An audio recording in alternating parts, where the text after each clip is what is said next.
My name is Nancy Turner. This is December the 19th, 2006. As part of the Middletown Digital History Project, I am interviewing members of St. Francis Parish, either former members or present members. Today's interviewee is Father James Bates, former pastor of St. Francis Church. The interview is taking place in Father Bates' home in Indianapolis. Father Jim, thank you very much for being willing to take part in this interview. And why don't we begin by you telling me a little bit about yourself? Well, I'm a Roman Catholic priest born in Fowler, Indiana, near Lafayette. Attended Notre Dame and then went to Georgetown University. I was in the U.S. Army in Germany for a year and a half, 2 years. Came back, practiced law. I forgot. Notre Dame, Georgetown University Law School. Then I went to the Army. Then I came back and I practiced law in Fort Wayne for about 3 more years. So I was 5 years out when I decided to go to seminary. I went to Mount St. Mary's Seminary in Cincinnati for another 5 years. Was ordained, spent 2 years in Lafayette at Immaculate Heart, or the Immaculate Conception Cathedral in Lafayette, and then came to Muncie in 1965 and was there until 1985. Since you weren't born in Muncie, could you give me a little impression of the community as it was when you first came here?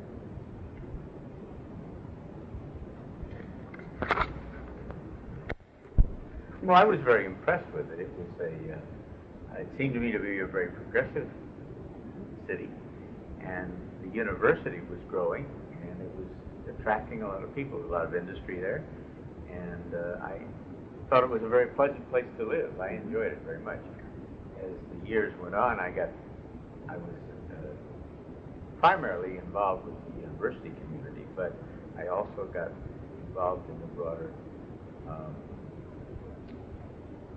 community of Muncie. I was on the Human Rights Commission for a number of years during the Black years, discussion years. I helped to form the Delaware County Council for the Arts, which eventually sponsored the Indiana Renaissance Fair on the grounds of the high school along the river, and served on many commissions in the community. And of course, the time you came was when Ball State was changing from Ball State Teachers College to Ball State University. Right. Would you talk a little bit about your life as a Catholic before you came to Muncie? Well, I grew up in a farm, and as I said earlier, after college, I wanted to become a lawyer and went to law school. But I had always been involved in the community in one way or in the service to the community, and I enjoyed that part. When I was at law school in Washington, D.C., I got involved in a center for indigent blacks, which was not too far from where I lived, and I worked in that facility for a couple of years while I was there. When I went to Fort Wayne to work to practice law, I got involved in the St. Mary's Catholic Church Mission Center, which was serving the homeless and the needy in the Fort Wayne area. And the priest in charge wanted me to come and keep in touch with him, because I was giving legal advice to indigent people, and he wanted to know what was happening. In the process, he started asking me about going to seminary, and I said I had thought about it but dismissed it. In fact, I was dating a young lady ready to give her a ring in a few months. But my faith is what got, my Catholic faith was what interested me in helping people. And that has stayed with me all these years. And now that I'm retired, I'm up to my ears in helping people. Then your vocation, you were an attorney. Your vocation, did you recognize what was happening, that you were dating someone and then you realized? Well, I was interested in the priesthood early on, but nobody asked me, and I didn't know how to go about it. And then I got interested in, after college, I got interested in many other things, and I was overseas, and I practiced law. And it just sort of drifted away, yeah. You came to St. Francis, to Muncie in 1965. Yeah, and middle of us. And as a priest, you were sent here. I mean, you didn't have a choice on that. So what part belonging to the Catholic churches in Muncie, what part of belonging to the parish played in your life at that time? Well, there had from back in probably in 34, 35, Kathleen Meehan, you've got it in your notes. Kathleen Meehan and two other ladies were students, and they wanted a Catholic center at Ball State. And they formed what was called the Newman Club, which was very common across the country. And it was a dues-paying organization. You either paid your dues or you didn't belong. But it was primarily for Catholics.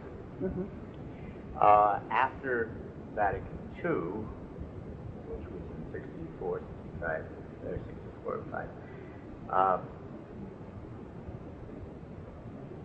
the role of campus ministry developed, and it was an ecumenical term that was applied to service to the students.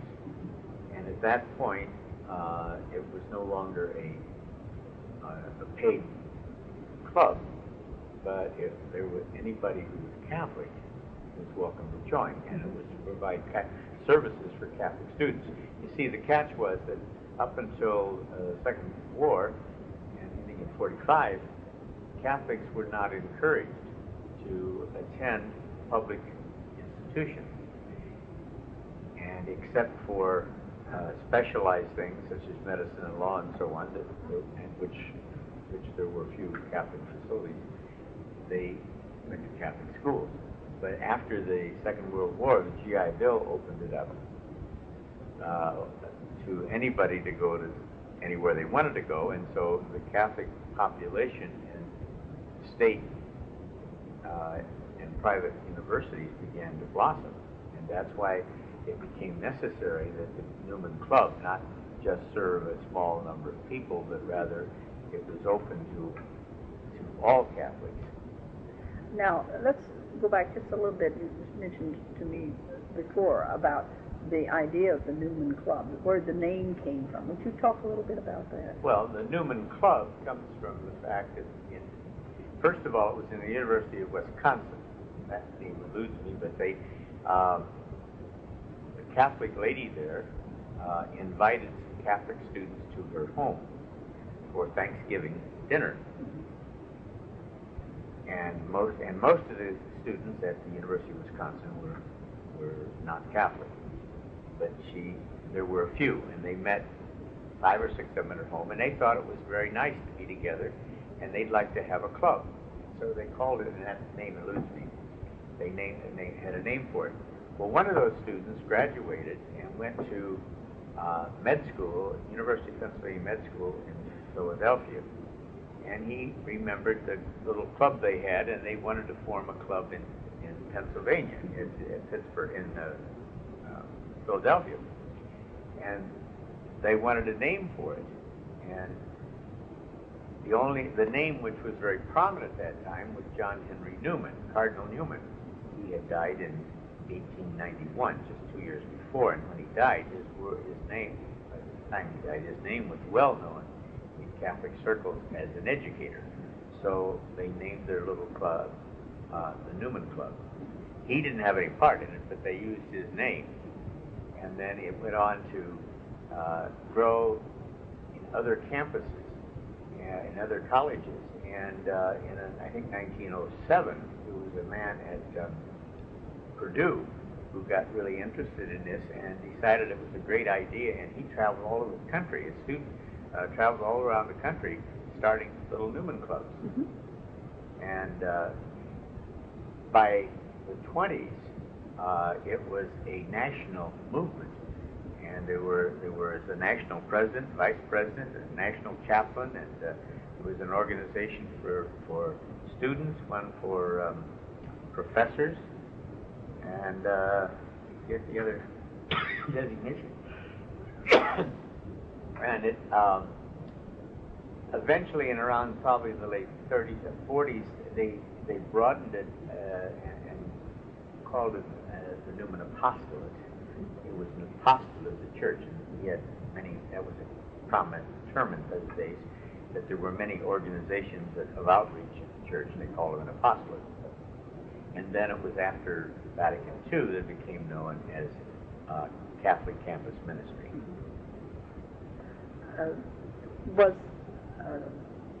When you came in 1965, you were one of the early campus ministers, and why don't we kind of start at the point you got that you came to Muncie and kind of develop the history of what became St. Francis Parish and how it started as I think the assistant pastor at St. Mary's was the chaplain of the Newman Club. Could you kind of explain? Well, they had I mentioned before, these young ladies in the early 30s, Kathleen Meehan and two other friends, were instrumental in setting up a Newman Club. First, I think Father Sear, Father Edgar Sear, was the chaplain in the beginning, and gradually he, as St. Mary's Parish grew, they had one and two assistants.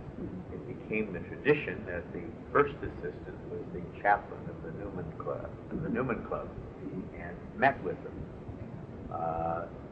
St. Mary's had Monsignor had gone to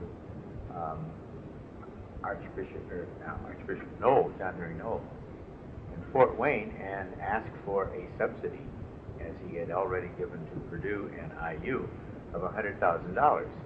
And with that, he used it to build the upper level of what was St. Mary's Church. Now, St. Mary's Church was basically a basement facility with the anticipation of building a school on top.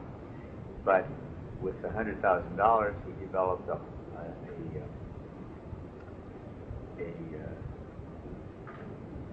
hall with some offices, and it was called Knoll Hall. Now, this is Father Edgar Sear, the pastor of St. Mary's Church. Okay. That's right. And then St. Mary's continued using that basement church and Knoll Hall as their social hall, and the students also used it. But the students were not differentiated from the parish. They were just, that was just where the place that they went to church. Mass. Yeah. But then in August 15th to be exact, the new St. Mary's Church was dedicated, the present structure. And with that, to the west of Knoll. Yeah, to the west of Knoll Hall, imposing structure. Then the basement church was abandoned. I was appointed to St. Mary's as an assistant. I came in as, in this case, I came in as the second assistant. Now, prior to this had been Father Grady, who was first assistant, with Father Hoffmeyer as second. Father Grady got moved. Father Hoffmeyer became first assistant, and in charge of the Catholic students. Right. And then when I came, I was second assistant, but I was given in '65 the charge of the Newman program at Ball State. So the first Monday I was there, I asked Monsignor sincere if we could use the old church for a separate student chapel. Mm-hmm. And he thought about it and told me yes on Friday, and Friday afternoon I went out and scoured the country for all the things I needed, and the first Sunday of the September term, we were standing out in the parking lot as the students were coming and saying, "Students over here." And we were there for about 3 years. After 1 year, we remodeled the facility. We made the new liturgy designs. Now, by the new liturgy design, you mean the things that came out of Vatican II, right. Turning the Right. altar around. In the old church, the altar had faced the wall and so forth, and we redesigned it, and among other things, redesigned the sanctuary with the freestanding altar and so forth. Mm-hmm. And then we kept on going. We became known as Catholic Campus Ministry, as distinguished from Newman Clubs or Apostles. Mm-hmm. And then wasn't there a home purchased on Neely Avenue, and when did that come about? Okay, well, that was that first year. The first year I was there, I realized I knew nothing about the city, and I knew none of the people. Mm-hmm. So we felt it necessary I did to form what I called a foundation board. They were to be Catholic members of the community who would give me advice and direction in terms of establishing future development for the program. Mm-hmm. I don't remember who was the first president, but I think maybe Dr. Stout might have been. Francis Stout was the first president. And there were a number of names. These are prominent Catholics in Muncie. Yes, Dr. Stout and Dr. Benken and Louis Fike and but those on were and on. those were all prominent. And so the first thing we wanted to do was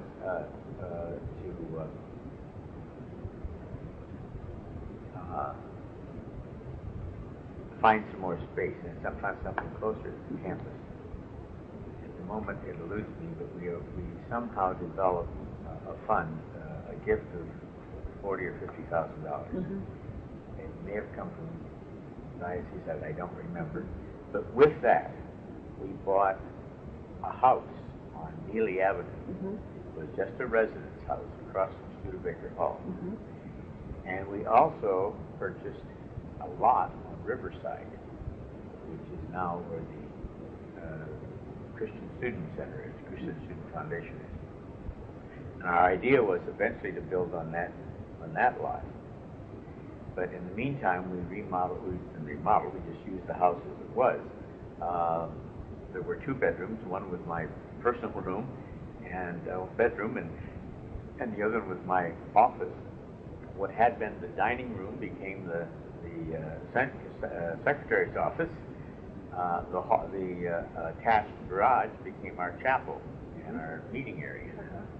And we had mass over there then every day. But you continue to have the masses at Knoll Hall? On Sundays. On Sundays, yeah. Okay. We had daily mass at Neely Avenue. Okay. And Sunday masses at the church. Mm-hmm. Well, we kept growing. The whole question was, well, we realized that this was not going to be adequate. The staff began to grow. We had no place for them, and so on. And the piece of ground that we had marked on Riverside didn't seem adequate. So there was a large, to be honest with this, there were several things. One of them, we had looking at purchasing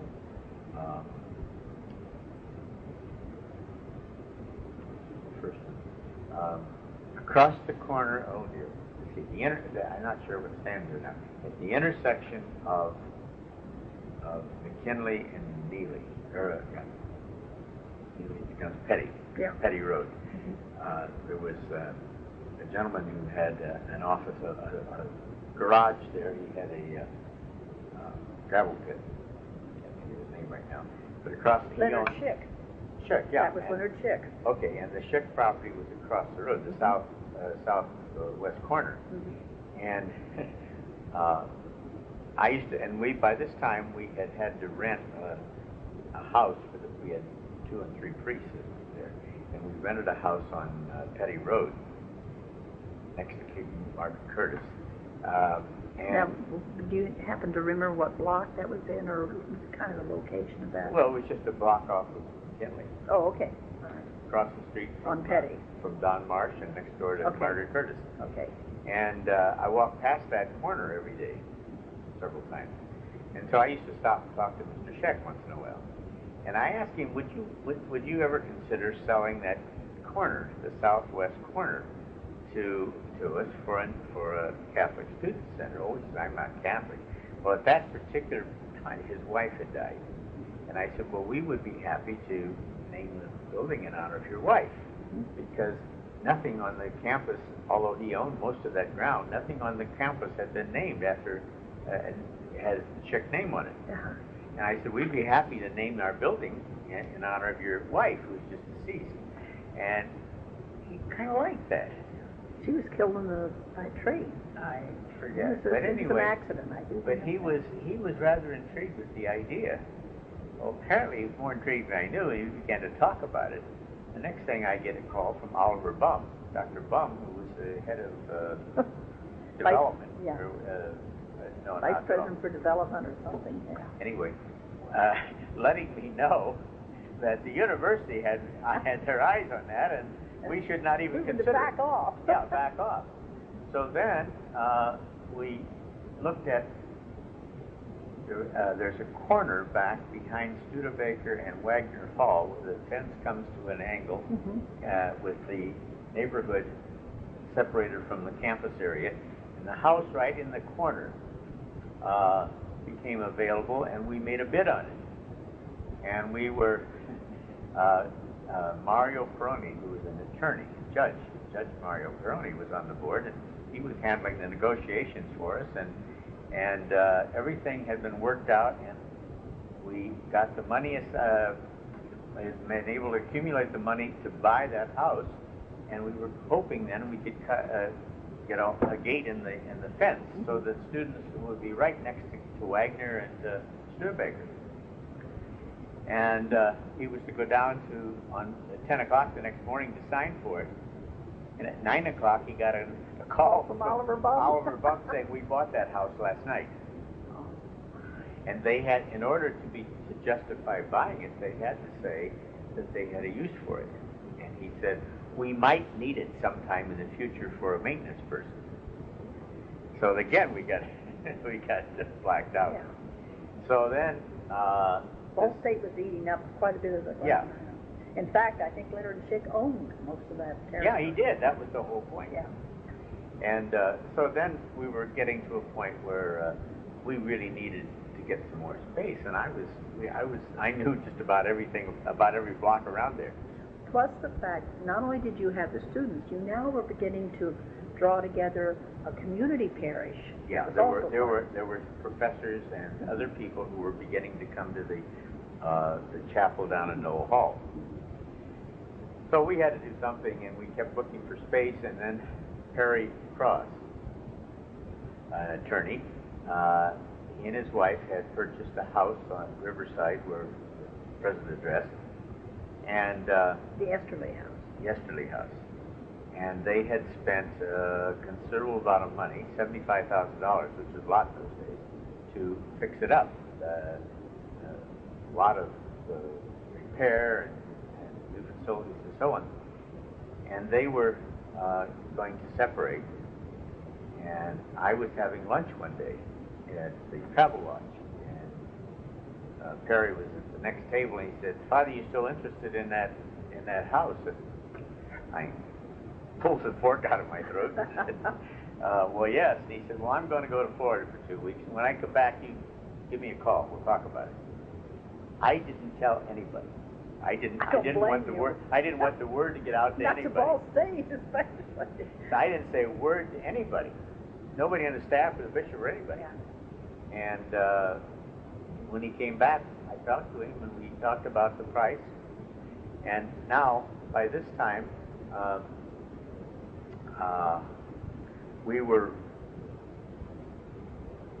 asking the St. Mary's, since that $100,000 had been given by the Archbishop for Newman work, could we have the $100,000 out of from St. Mary's? And Father Sear. After him. Father Grady? No, in between, that had the cancer. Oh, Father McDonald. Father McDonald. Yeah. He liked us, but he wasn't sure that he wanted to do that. He wasn't sure it was going to be popular. So he finally went to the bishop, and we all had to go over and present our credentials to the bishop and make our argument. So the bishop finally decreed that St. Mary's would give us $100,000. Because after all, that was what the students is why they were given the money in the first place. Yeah, okay. Yeah. I need to tell you one other story. It was about the second or third, but before we bought the Neely house, Loretta Broderick had the house on the point of Riverside and whatever it is. Yeah, there was Joe Broderick and Michael Broderick. And but so it was she Joe had, Broderick. She had the house right on that peak in that corner, and she knew we were looking for a place. And she and I went over and talked to her. We looked through her house, a lovely big house. It would have been tremendous. Turned out the bishop was coming for some reason, and so I asked her if I could bring the bishop over, and yes, she could. And I arranged, and I told the bishop when he got there that this lady was thinking about giving this house to the Newman Center, and would he mind looking at it? And we went over and we looked through it, and we sat down and we had coffee and talked about this house and what a nice thing, a nice gift it would be, and so on. And the bishop left. So on Monday morning, we got a call from Mrs. Broderick and said, I decided not to do it. And what we found out later on was the neighborhood people had gotten. They didn't want those Catholics over there. They didn't want, in a student organization back in their. Well, there was no party. There really was no. It really wasn't that good, no. The house was located well today, and so that was just another. I mean, I made a joke, but at that time, it was maybe not the greatest idea. It's a good thing we didn't get it. But that was just to exemplify the kind of problems we had trying. Well, and those are the things we don't ever hear. Yeah. Because I had never heard anything about that kind of or those negotiations. Yeah. So then we got the house from Mr. Cross, and the university was really upset because that's supposed to be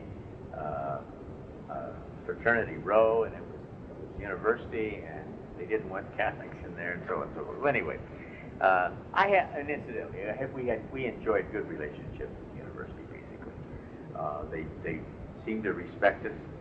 I worked with Dr. George Jones, who was director of religious programs, and we were the closest of friends. And people in the university invited us to their classes and invited me to speak, and we got along very well. It was just on property. There was disagreement. Right. So that's how we got to that location. And so then,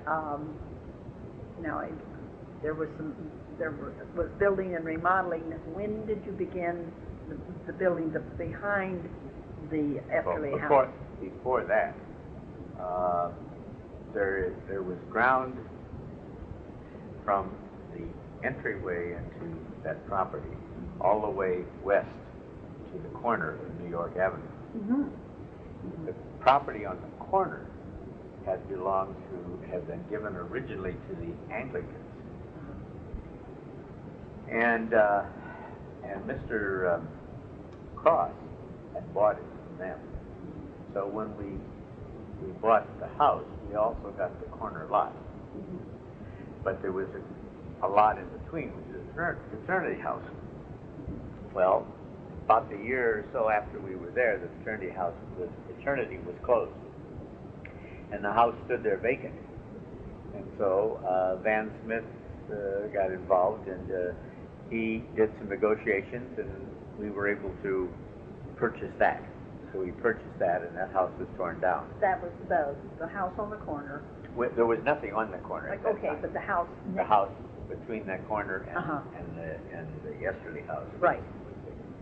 And so then that was the first thing we did. And then we And so began. that gave you enough of facility for Right.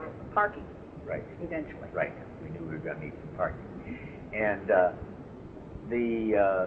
Tony Costello comes in, and we asked him to help us with the design for a new building. Now, Tony Costello was a professor of architecture. Of architecture, right. And we had no money. It's amazing. This is done with mirrors, but it really happened. But we, the $100,000 paid for the property. We paid $126,000, I think, for $100 for the house and $26 for the corner lot.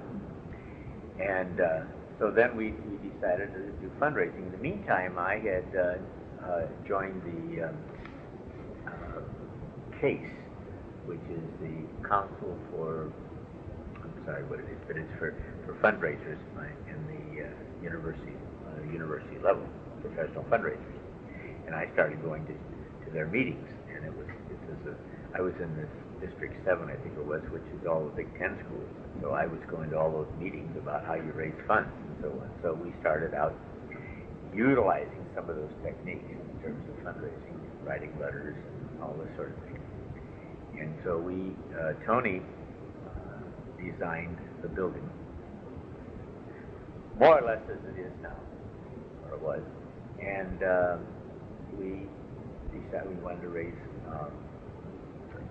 wanted to raise $300,000, and it seemed like a doable amount.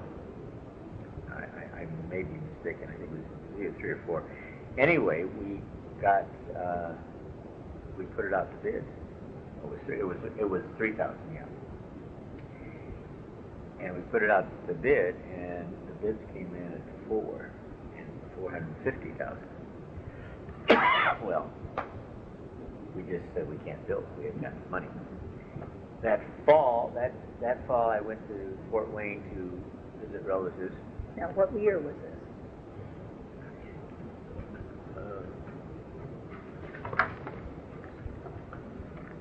See here, this is the brochure that we put out to raise the money. Mm-hmm.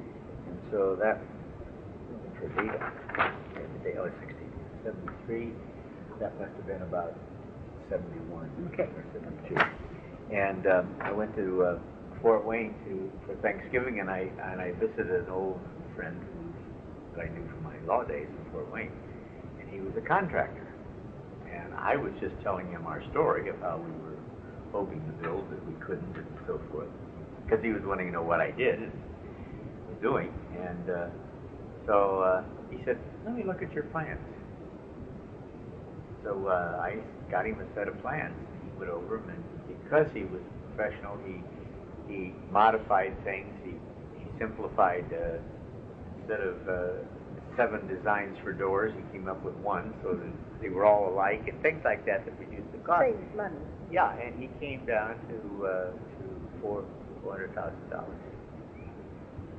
and we had to. 300,000. Because he came down 100,000, so we were around $300,000 for the bill.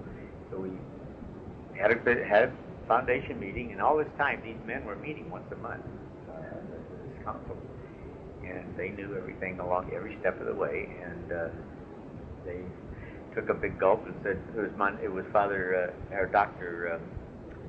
Stout who said, I think we ought to do this. Father's worked hard. And we don't have the money, but then we haven't had the money all along. And I think that if God wants this to happen, it's going to happen. And so I vote that we go ahead. And with that, everybody joined with him, and they approved it. Uh-huh. So we hired the man from Fort Wayne to come down and build the building. Uh-huh. And that's how the first building got built. And it was just really a series of coincidences that you were in. Yeah. Yeah. But that's the way things are. Yeah.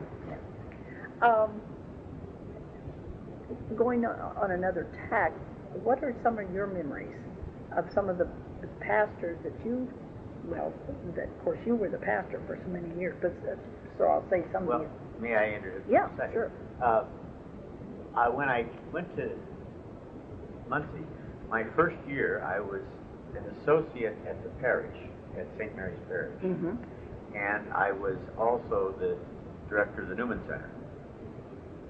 And then I was director of the Newman Center. Then on the second year, I became full-time campus head, campus ministry. But we were still just a campus organization, but it was my full-time. And it wasn't until 1971, in the meantime, we had to petition the bishop to make us a regular parish. That's what I was getting around to. So now it's 1971, and you're not just the Newman Center anymore. You are now St. Francis of Parish. Assisi. And why did you choose that name? We were looking for something that would be acceptable on a secular campus, a saint that would have some relevance. We were in a nice area that was a wooded area and had some sense of naturalness. And he just seemed to be. Let me tell you this: we had to submit 4 names or 5 names, something like that, and we wrote a page or 2 on each one of them. But for the reasons for St. Francis of Assisi, we wrote 8 pages. So he knew our preference. Bishop knew our preference. So he chose the name. He did too. Yeah. And then he came over and dedicated it. So then he dedicated it. And when was the decision made to call it Stout Hall? Well, as we built the building, and we were getting close to dedication, we wanted to dedicate or name various areas. Dr. Stout, as I recall to you, was the one that said, I think we ought to do it, and he swung the deal. So we thought it was very appropriate to name the multi-use hall. Now, the largest single room in the new addition was a rectangular, square room facing the courtyard, facing the house. And it was a multi-use room to be used for religious services and to be disassembled and used for all kinds of social events. And so we called it Stout Hall in his honor. Now, the dedication was in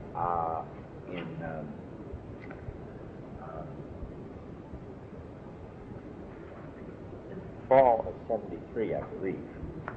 But in the summer of '73, it was not quite finished. There was a lot to do. But Dr. Stout was suffering from cancer, and we had decided we were going to name the hall Stout Hall, and we wanted to do something while he was still alive. So we had a kind of a private dedication, inviting some of our major donors. Mrs. Ethel Elder, who donated. The chair is hers. She donated a considerable amount to the parish. She came as a guest, and other people who were major donors had come. And we had a service, a mass, and a dedication of that particular room. And we had a dinner down in Stout Hall. I'm sorry, in the lower level. In the lower level.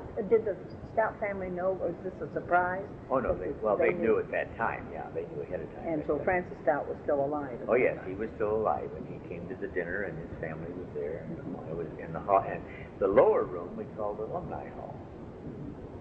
And there were 2 side offices, and in order, this is part of our funding thing. I really get into happenstance here with you, but we got money. You don't want. No, yes, go ahead. These are this interesting is something stories. else entirely off the okay. subject, but there was a former student who's been active in the center, lived down in Indianapolis. He was always after me to come down and visit him. Well, this one winter, I came down to a meeting at St. John's Church, diocesan facility center, but it was a state project of some sort. And when we came out of the meeting in the afternoon, about 2:30 or 3 o'clock, there was 7 or 8 inches of snow. It had started. And it took me a half an hour to get up to 16th Street. And I pulled into the North Meridian Inn, which was something else then. It's now gone. This motel, and I went to the telephone, and I called Tim, and I said, you've been wanting me to come down to Indianapolis. I'm here, and I can't get back to Muncie. So he said, well, stay there, and I'll come and get you. So I went into the bar was open, and the restaurant there, and I went in and had a drink, and was sitting there. And he came in, and we sat down, and there were little tables, just big enough for 2 people, and there were 2 gentlemen at the next table, and we could hear them discussing. They were talking about their new roles. They were going to be Eucharistic ministers, and they were going to be lectors, and so on. Well, and I didn't have a collar at the time, but I said, "Sir, we're not trying to. I'm not trying to eavesdrop, but I said I could hear you talking about this or that. I'm a Catholic priest, and you're obviously Catholics." And they said, "Oh yes." And so they kind of scooted over, and we began discussing things and talking. They were both public relations people, and one of them, they both had worked together here in Indianapolis. One of them had moved to Chicago. He came back from Chicago this weekend, and the 2 of them were going to go to the Pacer game.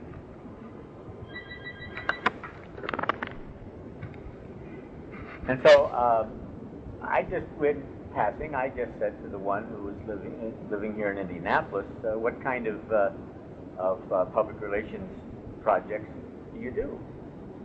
And he said, well, I have an interesting one right now. I'm working on one for Lilly Endowment.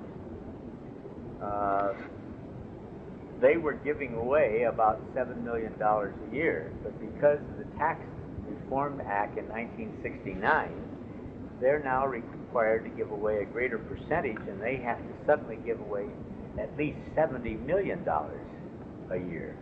And they've have retained us to help get their story out, so people will begin asking for funds.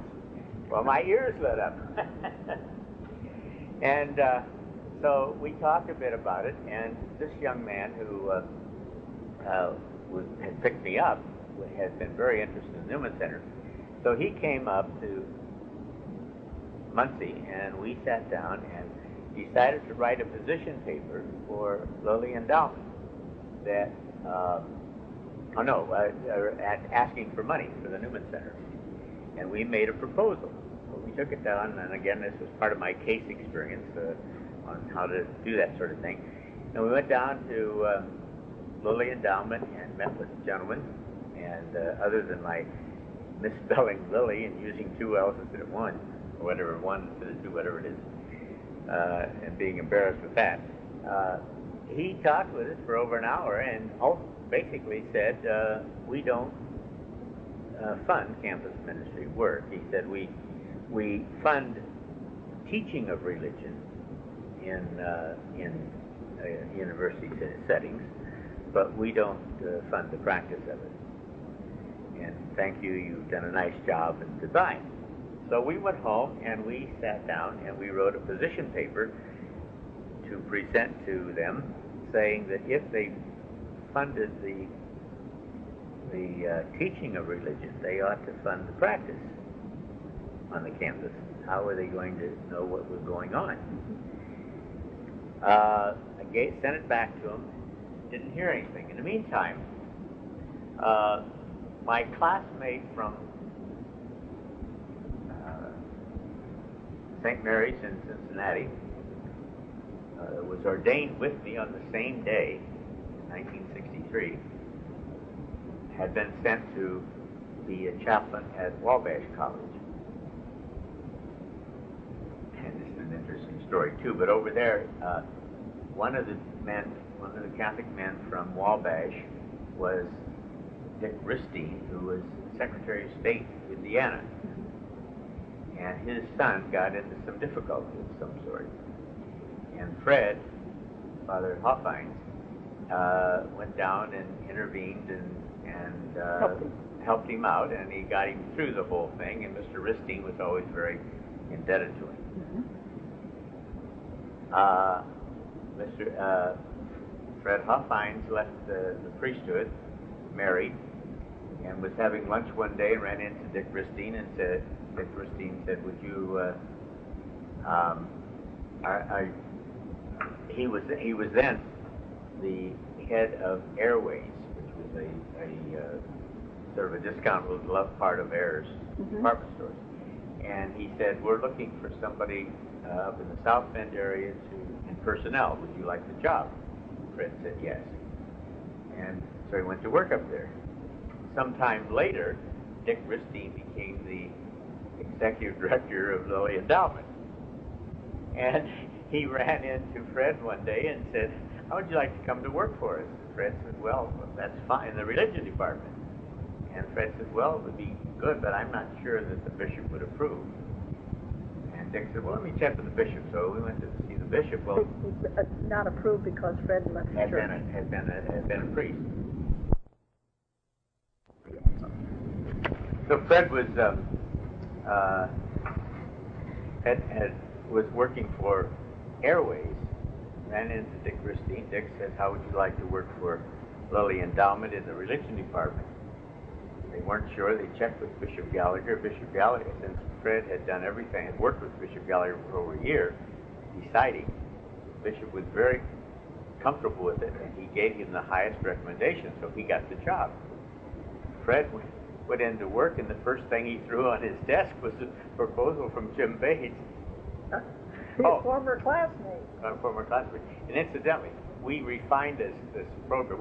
We did the position paper, and then we decided to go broader, and we wrote the proposal was for the Indiana Newman Foundation to provide a statewide organization to be concerned with Catholic campus ministry. And then they approved it. He gave it to Fred. Fred said, well, I know about this. And they said, fine, you know more than we do, so go ahead. Conflict of interest wasn't the problem. So they funded this for the Indiana Newman Foundation, which, by the way, still exists, $125,000. So we set up a statewide program. In the meantime, we wrote an individual proposal again for St. Francis Newman Center at Ball State, and we asked for, the first amount was $250,000. Then we asked for $150,000 for the Newman Center at Ball State, the particular Newman Center, because now they're into, Fred had, one of the first things that Fred Hoffines had to do was to present this concept to the board of directors, and they had to change the guidelines for the whole Lilly Endowment to include campus ministry, and they had never given anything specifically to Catholics before that. So now we wrote a paper request for a grant for the St. Francis Newman Center again, and we sort of spiced it up because we got the Lutherans we were going to put the Lutherans in one room and the Episcopalians in the other room, so that it would be kind of an interfaith center. Ecumenical center right there. Ecumenical center. And they could use the facilities as we did. And so then we got $125,000 for that. Then... and what was this money going to be? These two pockets of money, what were they going to be used for? The $250,000 was for the statewide program of campus ministry. The second $125,000 was for the building of of Gallagher Center. That was part of the way we were raising money. We had $100,000 from St. Mary's. We got $150,000 in here, and we get just kept putting pieces together. Right. That's how we got it together. Now, just to take that one step further, the next thing we know, the Baptists come in, and the Methodists come in. to Lilly Endowment asking for the same thing. And they said, whoop, wait a minute, we can't do this for everybody. So I wrote a proposal for a study committee, and they gave us $5,000. And we invited the campus ministers from all the different denominations in Indiana, and we met at Fatima Retreat House for 2 days or 3. And we came up with a joint proposal. Now, this was Fatima Retreat House in Indianapolis. In Indianapolis, yeah. And we came up with a joint proposal for the Indiana Office of Campus Ministry. Mm-hmm. And that was ecumenical. And they got, $250 million. They got $500,000 to start off with. And that went on, and it's still going on, too. But all this is development of Lilly. You're asking me how we got the money in, right, and so on. And then I was saying that when we got the money for St. Francis, it was proposed as an ecumenical building with the Lutherans and Episcopalians in the same building once. They did actually move in. The Episcopalians didn't only use it for a couple of years. Mm-hmm. Lutherans were there for about 3 or 4 years, and then they both went out and built their own places. That. So that's how we got it built. In your experiences coming into a town that was really maybe 4% Catholic at one time when the Middletown studies was first started, did you ever experience any overt or covert anti-Catholic attitudes or practices? No, never did. Any on your work on the Human Rights Commission did you run into it? No, not Catholic. No, not in that case. One of the things we did with the Newman Center, if you remember, it started back in Noel Hall, the second year I was there. We started an art show. We did. I'm sorry, the first year, at the end of the first year I was there, the bishop was coming for a visit. Mm-hmm. And so we decided we wanted to spruce it up a bit, and so we had a little art show, local art show of students. And then they were also having a theme on campus that year of religion and the arts. So that gave us the clue, and we had an art show. So then the next year we had another one, and it went on for 18 years. And it got to, the comic art from all the cartoonists in the Muncie and Indianapolis, or the Indianapolis and Chicago papers sent cartoons, and it just got bigger and bigger. Well,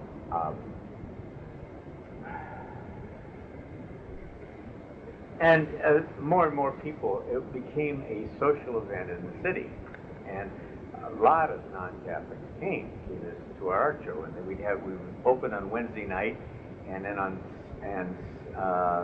Saturday night after closing, we would rearrange the art, and the ladies would set up tables, and we would serve a brunch the following morning. And the students would always meet outside. This is the spring, and we'd always meet outside for Mass the next day. And the art show was inside. Well, we attracted people from the community of non-Catholics as well, one of which was Alex Bracken, who was the head of the Ball Foundation. And he used to buy whatever was the most prominent piece in the show, and seemed to enjoy it. So after we got into the building, we didn't have enough money to operate. Our mortgage payment was $2,500 a month. Big deal. But we were 2 months behind. And what were we going to do? So I decided to go down and see Mr. Bracken and see if there was a possibility. Oh, I'm sorry. When we started the building, I went to him, and he and asked for $25,000. That's when we were first gathering money for the building. And he said, we've never given to Catholics. And I've never put anything in campus ministry, but we've never given to Catholics before. Then he said, but I go to your art show, and you seem to be doing a good job out there. And we'll see what we can do. And they gave us $25,000. That went to the building of the building. You want to know how we got it, piece by piece. So then we were in the building, and I go back to see him, and I said, to ask him if there was any way that they could consider another $25,000 grant from their foundation. Well, as I went to see him, I was sitting in his waiting room, and the door into his office,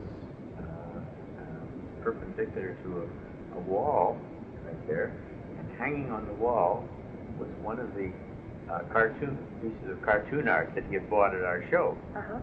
So when he came out to meet me, we focused on the piece of cartoon art. You had something to talk about. And we talked about that, and the next thing you know, I'm in his office, and he's showing me in his desk, he had some pull-out panels, and he had cartoons on there that applied to him, and so on. He wanted to share those with me. Well, it was the perfect entree, because we talked about things in common and so on, and I asked for another 25, and he said, "Oh, Father," he said, "it's the end of the year, and we've made all of our commitments for this year, and I don't have anything more I can give you. But let me see. We'll talk about it." And I left. Next thing I know, we get a check for $5,000. So he says, "How much do you need?" And I said, "Well, we're behind $5,000. We owe $5,000 on our mortgage, two payments." He said, "Well, let me see what I can do." A few days later, we get a check for $5,000 from the Ball State Foundation, the university foundation. So we thanked him. We cashed it and thanked him and so on. Well, then we found out that everything broke loose on the campus, because they found out that the university foundation had given $5,000 to a Catholic group. And this was never done. I mean, there were all people in the university were quite perturbed by this. But the Ball Foundation gave so much money to Ball State that they could call the shot.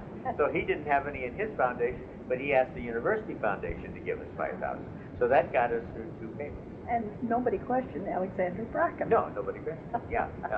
And another time, I went down to see this lady, Ethel Elder,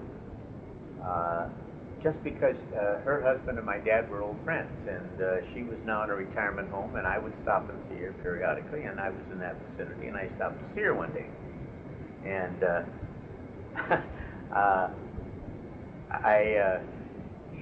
she was a lady who had some income, and she liked to keep a minimum balance in her checkbook because money would come in and it would build up, and she didn't want all this, and so she'd keep a minimum balance. So she said, "My checkbook's getting kind of heavy here," and she said, I want to give you something for the Newman Center, because she liked the idea. I didn't ask at all. But her checkbook was too full. But her checkbook was full. And so she wrote us a check for $2,000. And I was so excited. And in those days, $2,000 was a tremendous amount of money. And I went back and I gave it to Mary Hoffines. And she's, "But we owe $4,000. What are we going to do about the other two?" I said, "Mary, be thankful you got two." Mary Hoffines was the perennial office secretary, wasn't she? She was very good. Wonderful person. And she's, "Well, we got $4,000 for the bill, so what are we going to do about the other two?" But that's, it was live hand to mouth. Piecemeal. That's all I'm trying to say. Yeah. You have talked quite a bit about the history of the parish, how it became, and we didn't have any of this. In fact, I asked about art shows, and nobody seemed to remember them but me. And I'm thinking, oh, but they went on for almost 20 years. 18 years. Right. And were wonderful. They were just kind of everyone looked forward to them in the spring, and it was just a wonderful thing. And then you used Salt Hall to set up always on Sunday morning for Mass. So there was always that change. We knew that when you went in on Sunday morning, it was a reverence, but you could go in on a Saturday night and go to a dance in the same hall. So it was a multi-purpose hall. And not only that, the orientation of the worship space was different. That was the very design of Tony Costello. We had one glass wall that faced the house in a lovely courtyard. And most of the time we would have the altar in front of the window, and people faced looking out the window. For Christmas and Easter, we faced the back wall, which is the solid wall, because it was easier to decorate. And for Lent and Advent, we went on the side, so that it created a different setting. And I do remember, I would always wait for the next season to come along to see. I don't know who helped you with the decorations, but it was always interesting to see how it was done. I mean, I can remember banners hanging at Christmas time. John Iden. He just passed away. And Tony. And Mary Clossie, who's no longer there, but people like that. They were the ones that did that changing of the patterns. It was just beautiful. The settings were beautiful. And you forgot that you were in a multi-purpose room, but that you were in a church, a chapel. Now I'm going to kind of change things a little bit and ask you about any memories you have that stand out in your mind on some of the assistants you had who came to St. Francis Parish. The first assistant that we had was Father Jim Lehan, L-W-E-H-A-N. And he had been a Crozier father out of Fort Wayne. And he was with us just 1 year and then went off to Cleveland, to a university up there. And then the second assistant that I had was Father Ron Voss. And he was a real live person. He really brought spirit to the place. A bit unconventional by norms, many people's norms, but he was very good. He started, among other things, he started a Peace and Life Center outside of Muncie, and he was very much taken there. He was very much into the guitar music, and was a great Pied Piper. And all through the Vietnam War protests, he was very, very active. Father Pat Click was with me for about 8 years, right after we moved into the Human Center, and he was outstanding. He's continuing to do a great job right now at St. Louis de Montfort. He left us, went to the military for 2 years, then went to Purdue to the St. Thomas Aquinas Center at Purdue University for 12 years. And came back and eventually is pastor now of St. Louis de Montfort. Outstanding. He married my daughter. Oh, is that right? And my daughter always got tickled because he wasn't sure their marriage would last. Well, they'll celebrate 25 years next year, and so it did. I could tell you a lot of stories along that line. And so after Father Click, were there others before you left? Oh yeah, there was a whole series. Yeah, okay, but these are the ones that really stand out. Those are the ones who were there for the longest period of time. Stand out in your mind. As we're drawing to a conclusion, do you still like the idea, or do you like the idea of a university parish that also that combines student worshipers and also a community of families? Do you think that's a good idea? Oh yes, that idea began probably in the early 70s, 8-10 years after Vatican II. The idea of expanded campus parishes, and it were some of the larger parishes like in Purdue and IU and Ohio State and places like that, Michigan State, where they had large campuses that they became individual identifiable parishes. We suggested to Bishop Gallagher at that time that we become a parish, and first there was some concern about it, that the local parish was not very happy because they were afraid we were going to draw people away. But our argument was that these people were coming there regardless. They would come there for Mass. Anyway. They were coming to Mass anyway. And secondarily, you needed that mix of shall I say, adults with with students, Right. townspeople and students.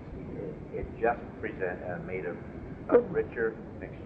And so it was a major decision when Bishop Gallagher finally decided to make us a parish and call us Francis Parish. Now, do you remember what year that was? Well, that would have been about 73, Okay. 74 when we dedicated the building. So then we became St. Francis Parish. Is there anything that I overlooked in what you would like to say? Anything you wish I had asked you but didn't? No, only to give credit to Kathleen Meehan and others. Miss Margaret Ryan, because they were friends. They were teachers at Muncie Central. But they were students at the time. Right. And they went Catherine down. Holden. Catherine Holden, right. And they went down to Cincinnati, and I'm not sure why in Cincinnati, but anyway, they went down to Cincinnati to try to get a charter. Mm-hmm. So that's when it all began. And that's when it began. And Father Sear, at that time his Father Sear, let them do that. Mm-hmm. That was they're unsung heroes, you know. Yes. Yes. I knew all three of them. Yeah. Very, very nice guys. Yeah. Father Jim, thank you. Thank you very much for allowing me to come into your home and to do this interview. Appreciate it. Welcome.